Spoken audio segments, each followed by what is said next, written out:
The Charlotte Hornets went out and finally got their brand new head coach of the future, and I think it was a great hire.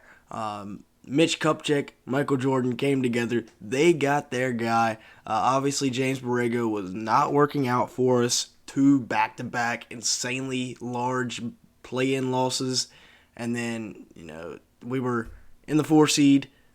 The year before last, fell down to the 10 seed. We're a higher, I think, like the 5 seed this year, fell down to the 10 seed again. So we bring in Kenny Atkinson, and this should help out the Airbnb duo a lot because he is a great talent developer. He took the Nets from the basement of the NBA to the playoffs, and it should also help these three guys out right here. The guys that James Borrego did not want to play.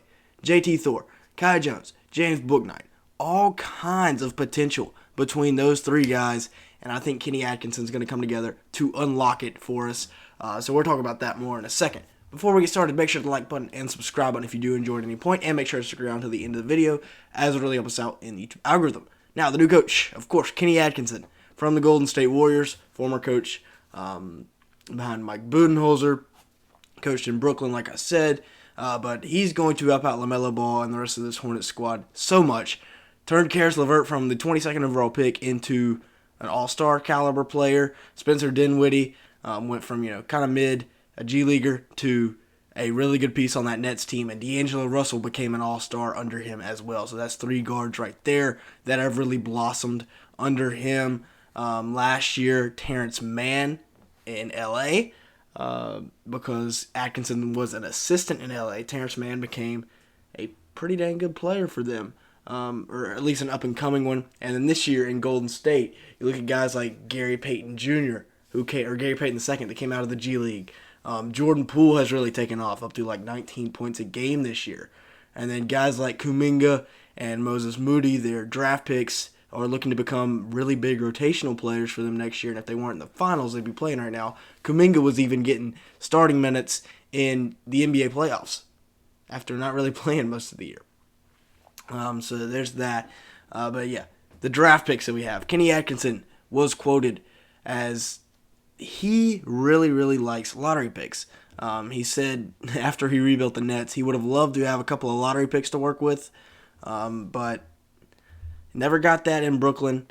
Now he's going to have that in Charlotte because we have number 13. Also have the first pick out of the lottery as well. And so let's take a look at a couple of guys that we could be taking with our two top 15 selections if we do decide to stay there. Tari Eason, he's got like Kawhi Leonard would be his ceiling for me. Big, strong guy that can really play above the rim. Can also knock down the three ball. He's got a decent handle, but he does have his downsides for sure. Mark Williams is a guy that, if you want another rim protector, which we definitely need, a guy that can really run the floor, great lob threat, Mark Williams would be the guy. Insane shot blocker. Really, really good shot blocker. I believe he led college basketball last year in block shots or something crazy like that, and didn't even play that many minutes.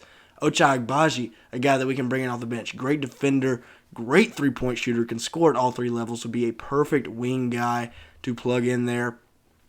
Although I would prefer Eason over Agbaji.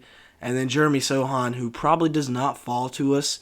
I don't see him getting past the Thunder at 12, but if he does, that's a great guy that you can just plug him in and say, hey, guard the basketball, and he will do just that at a very, very high rate.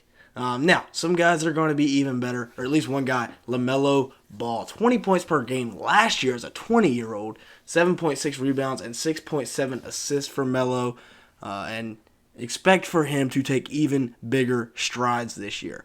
You look at his field goals. His field goal percentage was down a little bit last year, but 39% from three. That was his big weakness, and he almost shot at 40% on 8 attempts this year, as well as 1.6 steals. So he's playing a little bit of defense as well.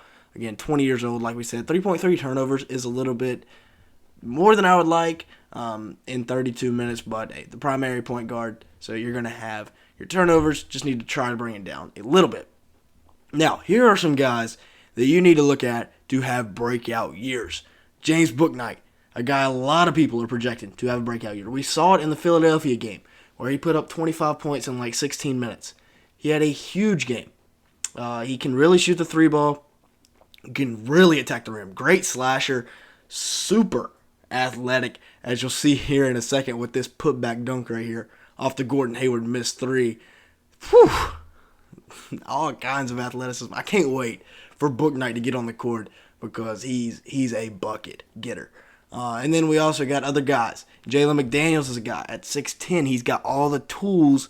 You could see him if we do bring him back in free agency, which I hope we do. If he comes back, he could be a guy that really bursts onto the scene next year. Just because 6'10", can shoot the three ball, can play defense.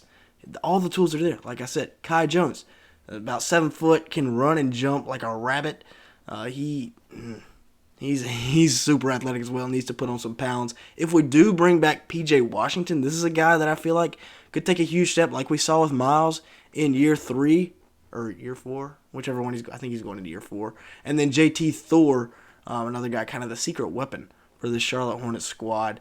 Another 6'11" dude that could handle the basketball that, Kenny Atkinson could turn into a monster. Now, the outlook. I think Kenny Atkinson, with all of his experience, of course, bringing the Nets from 2016 where they were just a joke to one of the better teams in the NBA. I believe they were a 6th seed that year they made the playoffs, gave the Sixers a run for their money, even brought in KD and Kyrie before he was kind of stabbed in the back by those guys, and hey, we want Steve Nash as our coach, not this dude.